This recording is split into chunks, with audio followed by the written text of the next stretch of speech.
बिस्मिल्लाहिर्रहमानिर्रहीम अहमदु व नसल्ली अला रसूलिल करीम। कौन सी जबान सबसे अच्छी है, अक्सर लोग ये सवाल करते हैं।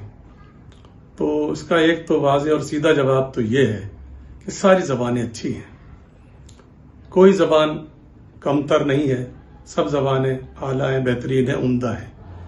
सिर्फ ये है कि जो मुसलमान है, जैसे हम हैं अल्हम्दुलिल्लाह, मुसलमान के लिए अरबी जबान को बरतरी हासिल है कि वो कलामुल्लाह की ज़बान है और उसके महबूब सल्लल्लाहु अलैहि वसल्लम की ज़बान है, यानी कुरान पाक और अहादीस और साहिब कुरान सल्लल्लाहु अलैहि वसल्लम की ज़बान है। ये बरतरी तो ज़रूर है और रहेगी।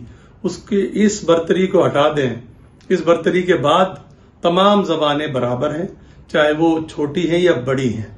इसीलिए कोई ज़बान आला और घटिया नहीं होती। हाँ, छोटी बड़ी हो सकती है, बोलने वाले कम तादाद में है तो छोटी है, बोलने वाले ज्यादा तादाद में है तो बड़ी है।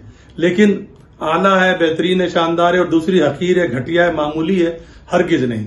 ऐसा बिल्कुल भी नहीं है कि हर जबान के पीछे सदियों की तारीख है, तहजीब है, तमद्दुन है, जोग्राफिया है, सकाफत है, अदब है, पता नहीं क्या क्या चीजें हैं।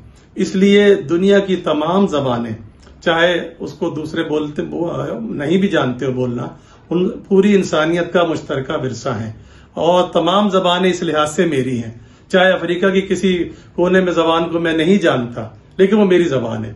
क्यों? जबान दुनिया के तमाम लोगों का मुश्तरका विरसा है। मैं अपनी मिसाल दूं, मेरी मादरी जबान हरियाणवी है, और लेकिन मैं जब अपने लोगों में होता हूं तो मैं उर्दू बोलना पसंद नहीं करता।